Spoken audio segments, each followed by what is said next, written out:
America's Most Wanted is the most successful show in television history at catching America's most dangerous fugitives. Tonight, his luck runs out. More than 1,100 suspects captured because of viewer tips.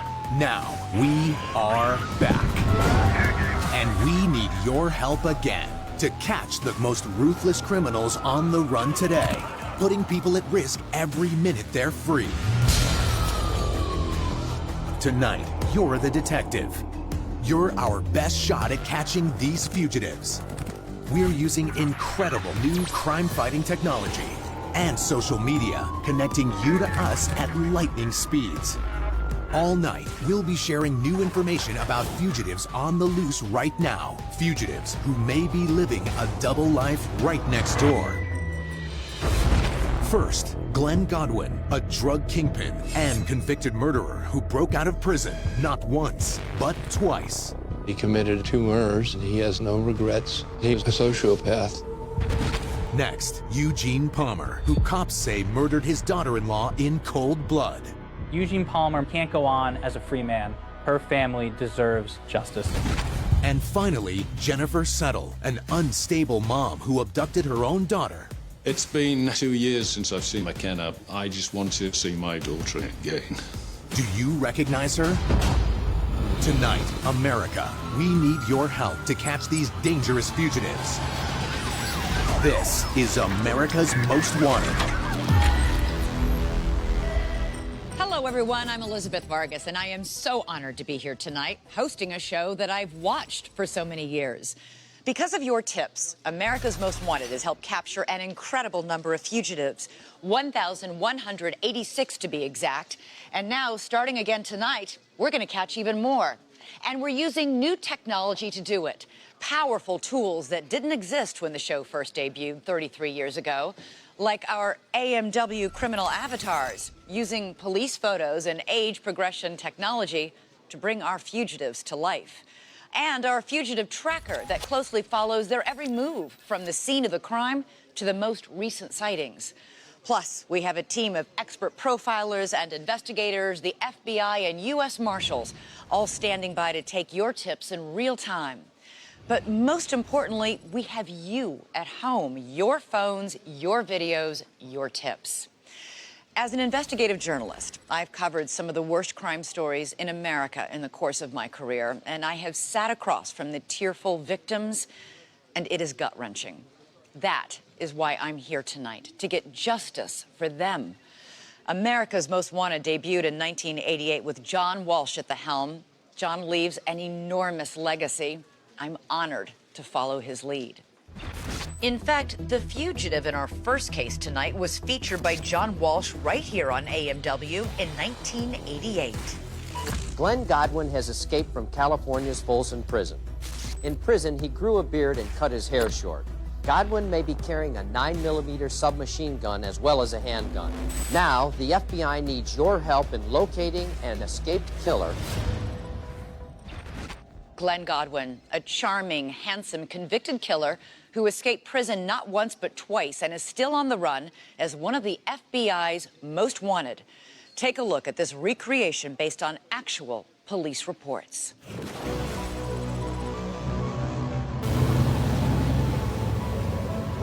Glen Godwin, Point Dickey, Frank Soto, and pilot Kim LaValle had a cocaine and marijuana smuggling operation. Each of the fellows had a very specific role, but Glen Godwin seemed to be the ringleader. He had this crew, and he put it all together. This was a lucrative business. Each flight was worth roughly $100,000. So if they were doing multiple flights per week over a period of several years, we're talking about millions of dollars. Godwin was at that point only 22 years old. He resented the fact that LaValle was making more for his role as a pilot than the rest of them. Hey, buddy. They lured LaValle to the condo where Glen Godwin planned to rob him and kill him.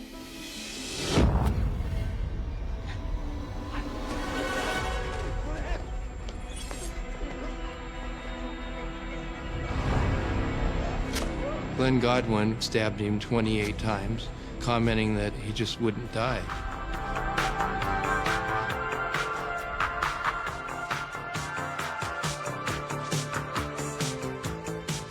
It was a particularly heinous killing.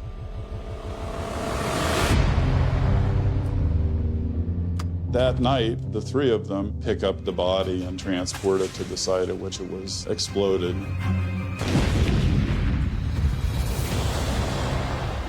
The body was discovered, and he was captured fairly shortly thereafter.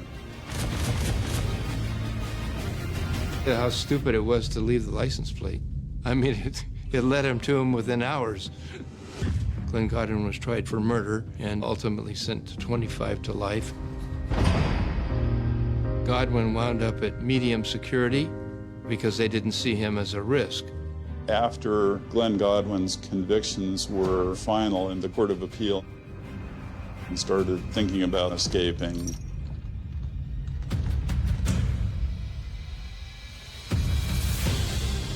Godwin tried to escape, and they caught him. As a consequence of that, they sent him to Folsom, which is a maximum security facility. Folsom Prison is an old-school penitentiary. If a prisoner is not where they're supposed to be, they're fair game for the guys with the rifles up in the tower. Those guys shoot to kill. He so wanted to escape. He wanted to get out. Godwin was experienced enough to be able to manipulate people, both inmates and staff. His assignment was changed so that he was given access to a less secure place on the prison. So here's Godwin, high security inmate, sees all these master plans of the prison. Something clicks in his head. Hey, I need to escape. And I see my way.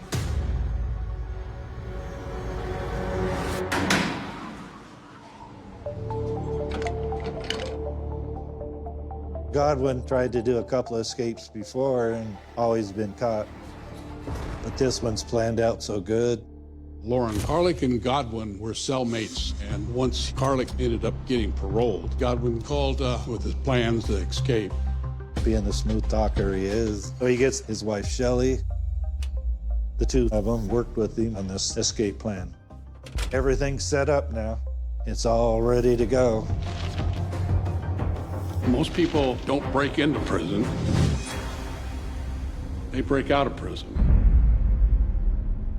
Glen Godwin was about to pull off one of the most daring prison escapes in history, one of the few to ever escape maximum security Folsom Prison. We'll get back to his story, but first I want to point out some important clues to help you catch him. I'm joined now by Yodit Tewolde, former prosecutor and criminal defense attorney in Dallas County. Welcome to AMW. Thank you. Let's take a look at the last known photo of Glen Godwin. Okay. It's his mugshot from 1991. He's about 30 years old here. We're going to use our special age progression technology to morph it into what we think he would look like today. Always so amazing to see. How accurate is this age progression technology? It's very accurate. I mean, you have medical illustrators that created this image based on how bones and muscles of the face change over time. So notice how Godwin's skin texture is less smooth, how his nose and his ears kept growing, and how his earlobes dropped. All right, we're going to use that age progression technology now and marry it with our state-of-the-art 3D avatar of Glen Godwin, standing next to him. Always so lifelike. You can learn a lot because one of the first things, he's on the tall side. Yeah, he is. 6 feet tall to be exact. A pretty lean guy weighing anywhere between 170 and 200 pounds, according to profilers.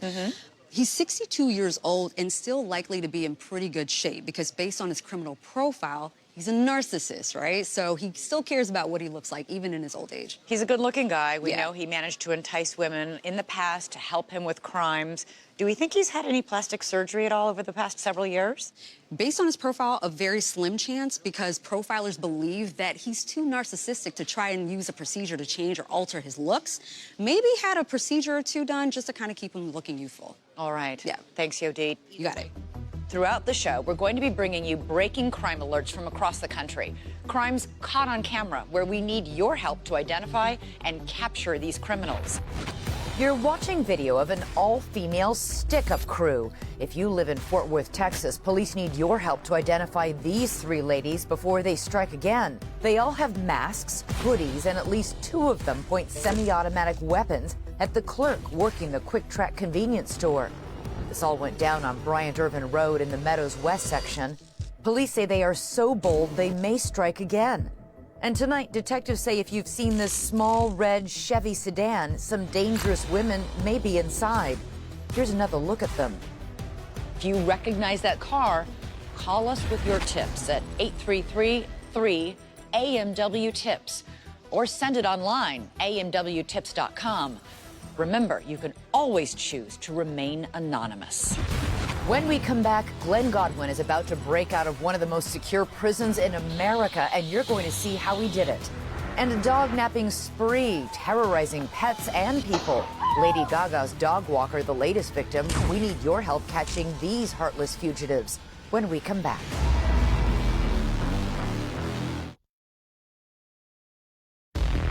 Welcome back to America's Most Wanted. Take a look at these two mugshots, both of Godwin, taken years apart. He was a man who used, manipulated, and killed to get what he wanted. Nothing was going to get in his way. Not his friends, not a dead body, and certainly not a prison sentence. You're about to see why we need him in custody as soon as possible.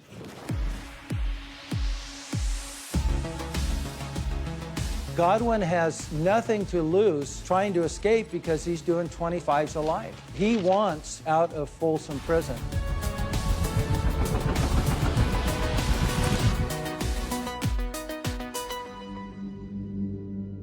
When Godwin's ex-cellmate did this, the vegetation had grown up along the river. It blocked the view of the towers, so he was pretty concealed. They put a big steel cage. He had to cut those bars.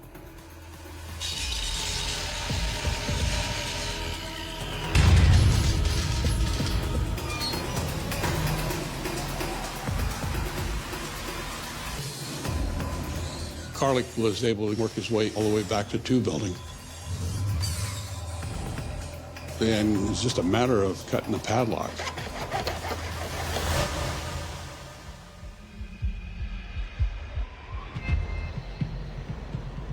Godwin sets his eyes on a new officer, and he says, I work over there in the visiting area. You do? He says, yeah, I do. Yep.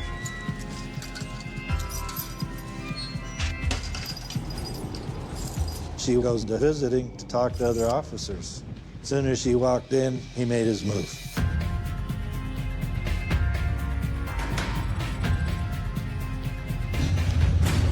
That's the only time in my 48 years of being out at that prison I've heard the alarm go off.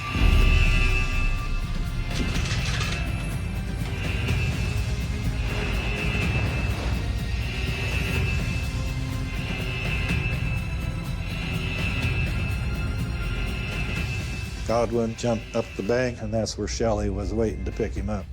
And he was a young dude. He didn't want to die in prison. They made their way down to Mexico where his luck ran out. In 1987, Godwin was arrested for drug trafficking. He did not want to go back to the United States. He did not want to go back to prison there. We're doing everything we can to get him back. And he puts a hit in for the cartel, and they put this scheme together to get him out, escape from that prison. Ever since, they don't know where he's at. Godwin circumvented justice. His victims have not had justice served. He's a dangerous fugitive. But ultimately, all it will take is for him to make the right mistake for us to catch him. Glen Godwin has now been on the run for 30 years. I want to bring in Paul Holes, former cold case investigator and part of our team here at AMW. And if you recognize Paul's name, it's because you helped catch the Golden State Killer, who was on the run for 44 years. Congratulations. Thank you. We're looking at Glen Godwin, on the run for 30 years. He may be getting sloppy, a little cocky. Show us where he's been on the fugitive tracker and where our audience members should be looking for him. Yeah, he's initially arrested and convicted in Palm Springs. Then he's placed up at the DVI facility in Tracy, California, and then moved further north to Folsom. He escapes from the prison up there. All right, and then he crosses the border and goes south to Mexico. That's right. He next is seen down in Puerto Vallarta, gets placed in a Mexican prison, and then kills a fellow inmate at the order of the cartel. Many may feel that he did a favor for the cartel. The cartel doesn't think that way. He was a tool, and he might be expendable. All right, but he did that murder for the cartel, we think, to get out of prison. But now he's wanted in both Mexico and in the United States by both governments and possibly by the cartel. Where does he go? That's right. A logical place is in Miami. He was born there. The large population allows him to blend in. He can make money doing the drug trafficking to support his lavish lifestyle. All right. And while we have you here, we have a question for you from one of our audience members on Twitter. And it's, what major conclusions do you try to reach in the first 24 to 48 hours of a criminal investigation? Well, three things.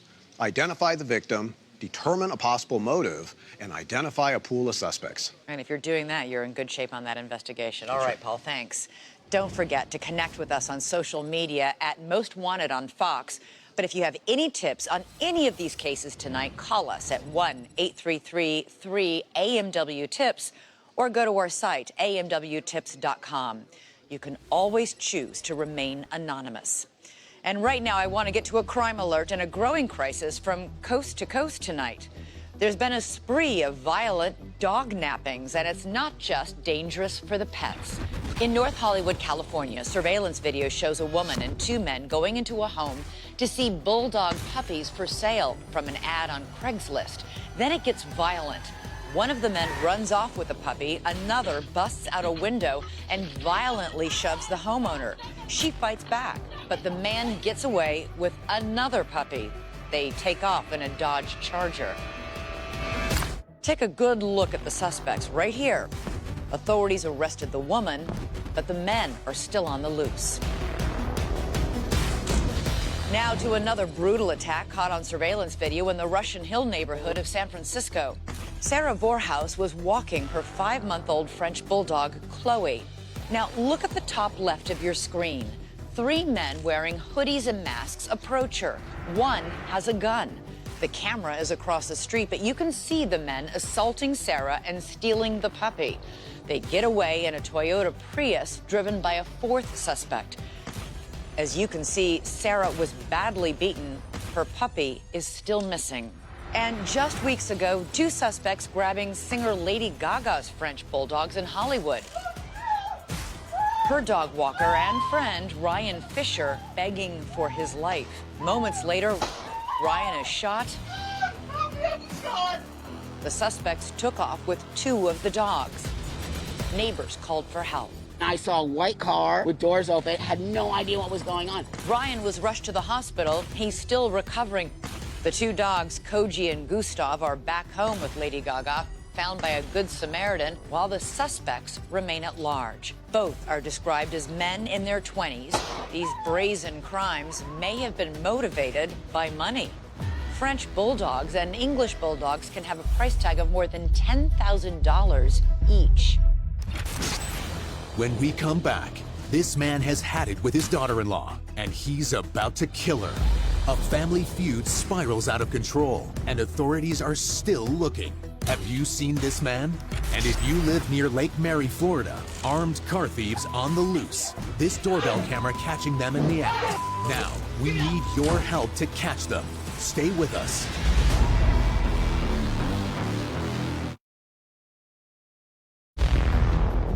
Welcome back to America's Most Wanted. In our next case tonight, an intense domestic dispute between an angry father and his soon-to-be ex-daughter-in-law ends in explosive violence after he takes matters into his own hands. Tammy and I grew up in New York. We were 6 years apart. She had a great personality. She was always smiling, always joking around. She had a lot of friends. When she worked in the school districts, all the kids loved her. She was just a great person. When John and Tammy met, they were 16 years old. They were very young. Shortly after they had gotten married, she had her first child, Rosemary, and 3 years later, she had her son, John. She was an awesome mother, always there for her kids, no matter what. Tammy and John lived on the same family compound owned by John's father, Eugene Palmer. The Palmer family was very close-knit off the grid. Eugene Palmer was the leader of that family, and no one was going to cross that. Eugene was the owner of the land, and he wanted to run things his way. Eugene always looked mean. He always looked nasty. But Tammy respected him. Tammy was living on Eugene's property, and everybody was getting along. Eugene loved living next to the grandkids. Everything was fine, but over time, the marriage started to fall apart. John liked to drink, and he was an alcoholic. John really didn't spend time with his family, and my sister Tammy was raising the kids basically on her own. She had her suspicious about him seeing another woman. John would come home smelling like a certain perfume, and my sister Tammy knew whose perfume that was. He was mentally abusive, and then he started to get physically abusive. One night, she was afraid for her life. John was beyond drunk. Tammy called the cops. She thought she was going to die. The cops arrested John that night. Eugene was furious. Our department made many visits to the Palmer residence to investigate domestic violence claims. John and Tammy had their issues, and it eventually involved Eugene. That's when Eugene and my sister Tammy would have confrontations, and he started harassing her. So things were brewing and brewing. This guy is like 200-300 pounds. My sister was 5'1", 90 pounds. She was afraid of him. John and Tammy's relationship got so bad, Tammy filed an order of protection against John. It prevented John from coming onto the property or communicating with Tammy in any way. With John unable to come to the property, which Eugene owned, Eugene was infuriated. Eugene felt she didn't belong up there if his son wasn't allowed there. Eugene was doing everything he could to try to scare her to get off the property, but that was her home and that was her children's home. On September 21st, 2012, the bus dropped off Tammy's daughter and Tammy's daughter's boyfriend after school. They walked up the driveway and were approached by Eugene. He wanted the kid off the property. Eugene said if he doesn't get off the property, there's going to be problems. Tammy saw what was happening, so she came outside, confronted Eugene. He raised his hand at her, and then she tried to defend herself. Tammy's friend arrives to pick her up. She hears Eugene say to Tammy, "I'm going to take you down, and you'll see what you have coming to you next week." On September 24th, Tammy walked her kid to the bus stop. On her way back, Eugene was waiting for her in the woods.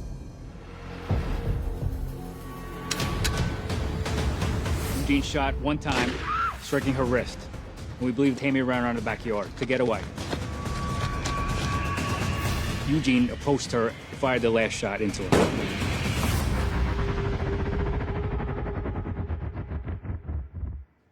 After police say he murdered his daughter-in-law, Tammy Palmer, in cold blood, his trail goes cold. Yodit is back, and we're going to use our age progression technology, combine it with our AMW criminal avatar of Eugene Palmer. Here we are. Yeah. Tell me what we're looking at. Well, we're looking at a man who's now 81. When he was last seen, he weighed around 220 pounds. He was about 5'10" and balding.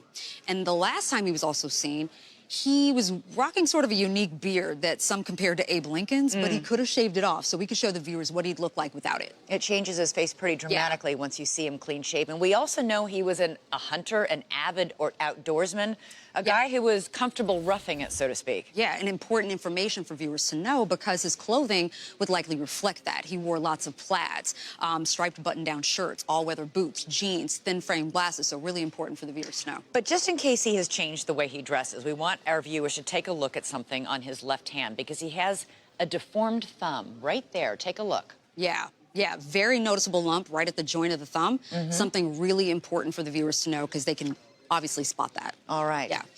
When we return, where could Eugene Palmer, an elderly man who rarely left the property upon which he grew up, hide? And we're taking your tips tonight. Keep them coming by going to our website, amwtips.com. But first, we have a crime alert coming in and another chance for you to help catch dangerous fugitives. A major manhunt tonight after what this doorbell camera caught on video in Seminole County, Florida. The people going through that car don't own it. The real owners, this family, hear someone going through the car. We're blurring the victims' faces, but you can see that they're running out to see what's going on. The scene of the crime? The villas at Chase Grove near Lake Mary. The family is outnumbered. They find thieves inside the vehicle, and at least 2 of them have guns. Look at one of them pointing it at them right there.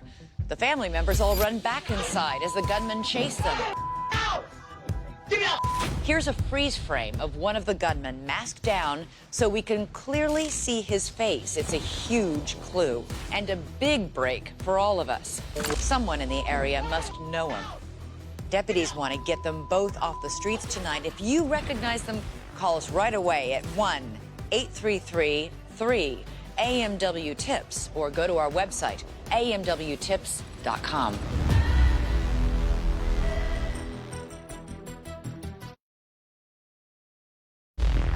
Welcome back to America's Most Wanted. According to police reports, Eugene Palmer shattered the early morning calm with a brutal attack on his daughter-in-law. As she lay bleeding on the lawn, he set the stage for his next move, a frantic escape. Eugene Palmer decided to take a shotgun, track Tammy Palmer, and then murder her in cold blood.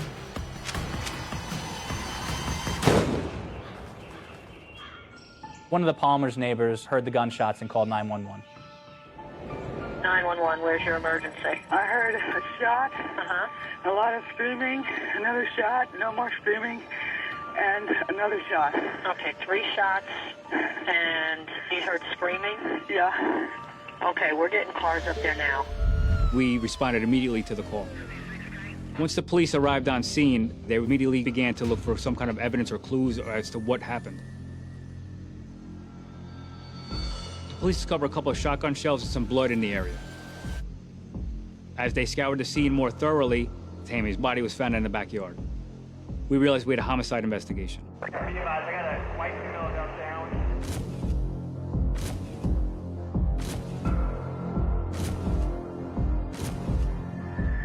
As we were searching the property for more evidence, Eugene's sister and niece came over to talk to us.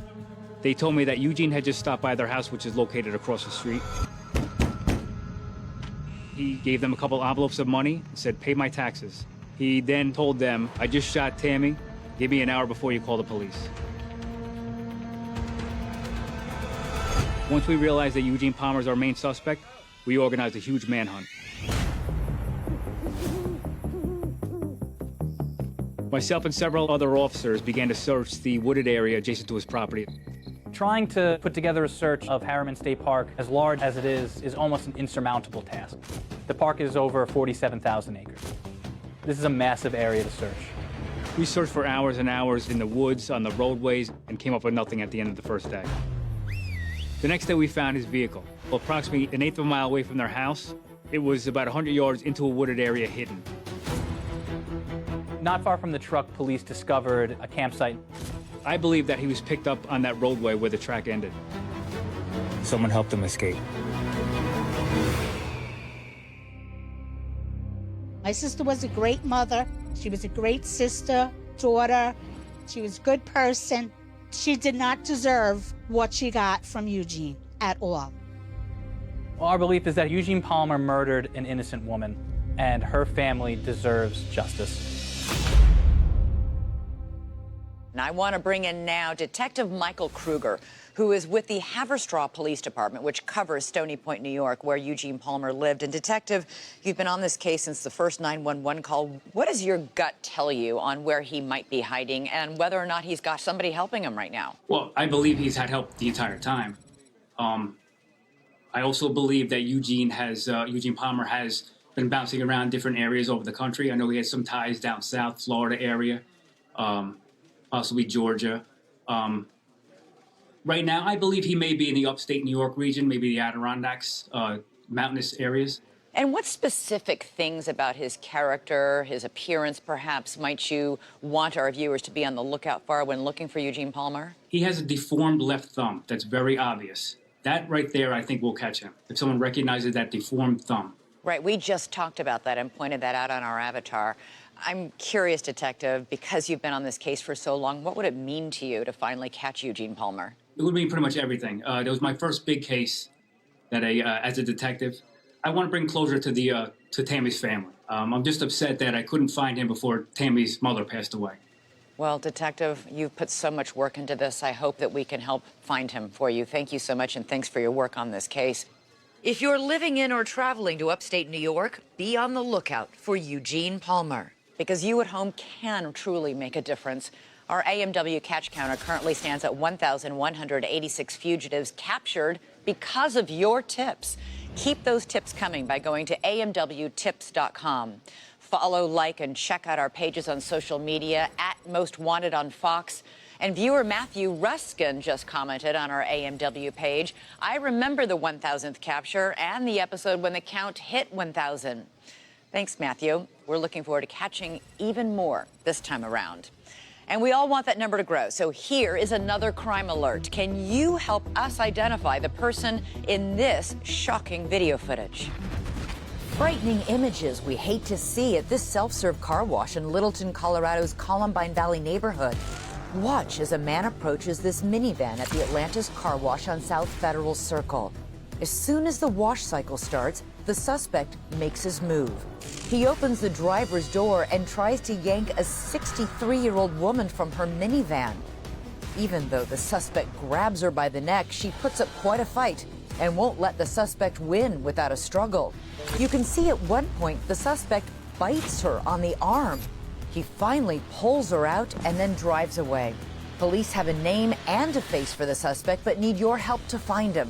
He's 51-year-old Philip Michael Dent. He's 5'9" and weighs 165 pounds with short brown hair and green eyes. Take a good look at his face. Police tell us he's a transient in the Littleton and Lakewood areas of Colorado. There's a warrant out for his arrest. If you have any information, call us 1-833-3-AMW-TIPS or go to our website, amwtips.com. When we come back, another case you can help solve right now. Jennifer Settle lost custody and lost control, taking her daughter McKenna and skipping town, and police need your help tracking her down. Plus, have you seen these two brothers in California? They were last seen playing in their backyard 70 days ago. How you can help find them, coming up.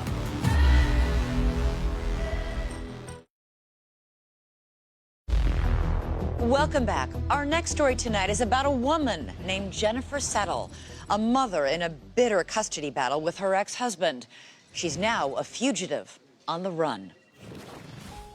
Jennifer and I first met in around about the year 2005.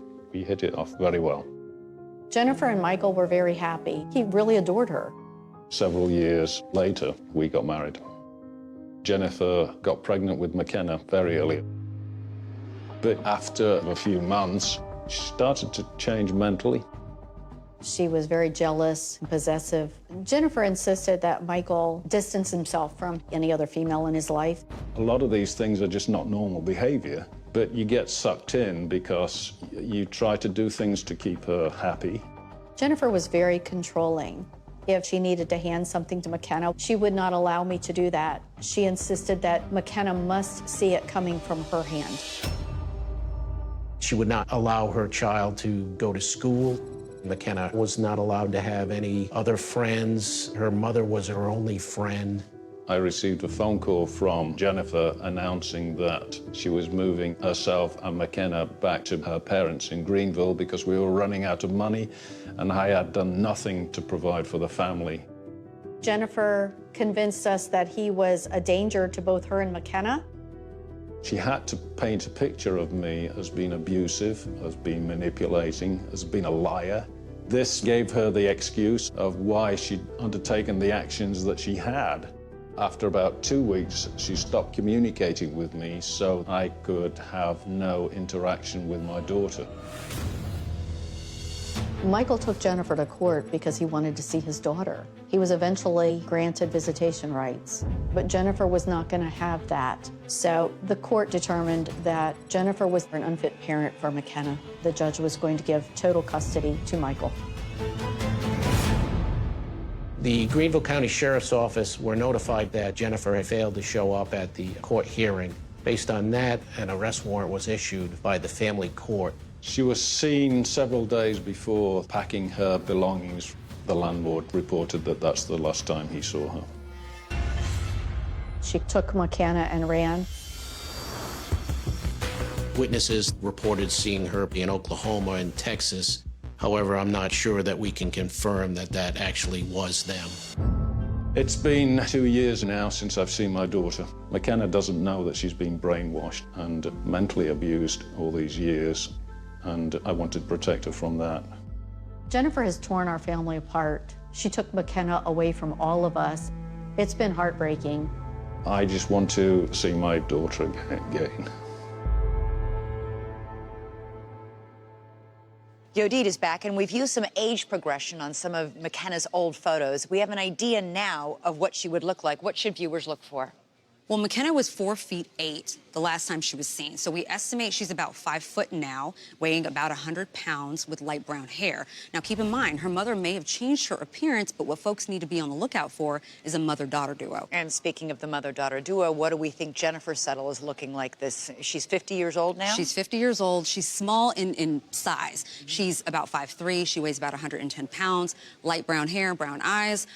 She also doesn't like to wear makeup, so she's more than likely going to be barefaced. So viewers should be looking for a mother-daughter duo. Yes. Mother is petite, fresh-faced most likely. You know, this all raises the question, is she getting help somehow from somebody? You know, she's gotten financial help before from local churches, so she could be getting sort of the same assistance, or could be getting help from a more sophisticated organization, the kind that helps mother and children shelter them, hide them. And that's assuming that they don't know that she's a wanted fugitive. All right. Yeah. Thanks so much, Yodit. Let's bring in Paul with our fugitive tracker. And Paul, I've reported on these cases for many years on these underground networks that do help hide mothers and children. If they're helping, they could be anywhere. Well, that's correct, but if Jennifer's left her own devices, she's going to go where she's familiar, so it's important to understand her anchor points. We know she fled from Taylor, South Carolina with McKenna, but 6 weeks prior, she was up in Baltimore, Maryland. From there, she has had past residence in Chattanooga, Tennessee, as well as out in Bakersfield, California. But she told multiple people she absolutely loved the Denver area. And this is important. Now we have a population center along the I-25 corridor from north of Denver, such as Fort Collins, to south of Colorado Springs. She could be anywhere along that corridor. All right, so viewers living in that corridor or having been in that corridor should keep a definite lookout, or any of those other anchor points. All right, thanks so much, Paul. And McKenna's father, Michael Butcher, is joining us here in our headquarters. It's great to have you here. I'm sorry to meet you under these circumstances. It's important to note that all the experts appointed by the court, by the judge, all ruled in your favor. Jennifer's own brother and sister are helping you and support you in this bid for custody. That's true, yes. And Jennifer's had to say that her brother and sister are also corrupt, or whatever the story that she's telling McKenna as well, because she's got to keep up this storyline that justifies her actions over these years. It's been 2 years since you saw your daughter. If you, on the chance that she might be watching this program tonight, what would you say to McKenna to reassure her? What message do you have for her? Well, I'd say, McKenna, that you've always had a father that loved you, despite what people have been telling you and the stories that you may have heard. I came looking for you as soon as I could. I love you, McKenna. All right. Michael Butcher, these stories, these custody battles are heartbreaking and so hard for the children. I hope there's a resolution soon. Thanks so much for being with us tonight. Reminder, Jennifer Settle loves the Denver area. If you're there, be sure to look out for her. AMW has brought home more than 40 children. If you have any information on Jennifer Settle and her daughter McKenna Butcher, contact us here at America's Most Wanted by calling us at 1-833-3-AMW-TIPS or by going to our website, amwtips.com. Let's bring McKenna home. When we come back, 2 young boys disappear from their own backyard, and authorities need your help to reunite them with their family.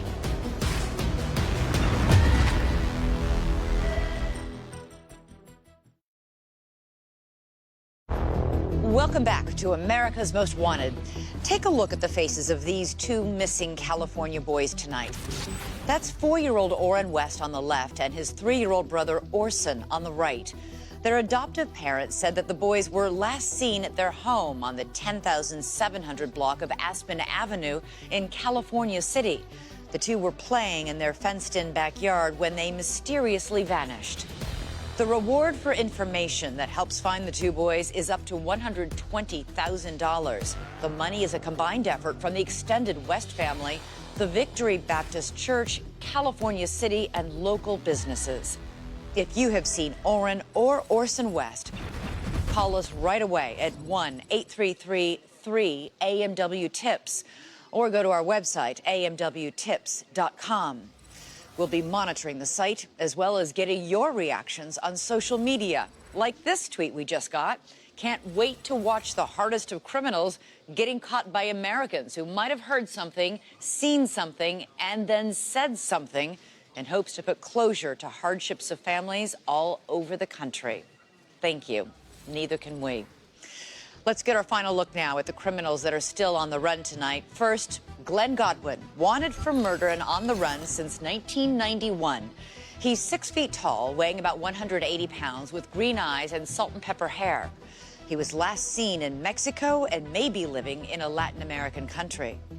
In New York, police say Eugene Palmer shot his daughter-in-law, Tammy, after a nasty family fight. He is 81 years old, around 220 pounds, and 5 feet 10 inches tall. He is an avid outdoorsman and hunter and was last seen in Stony Point, New York, and could potentially be armed and dangerous. And 50-year-old Jennifer Settle, who last was seen in South Carolina before fleeing with her daughter, McKenna.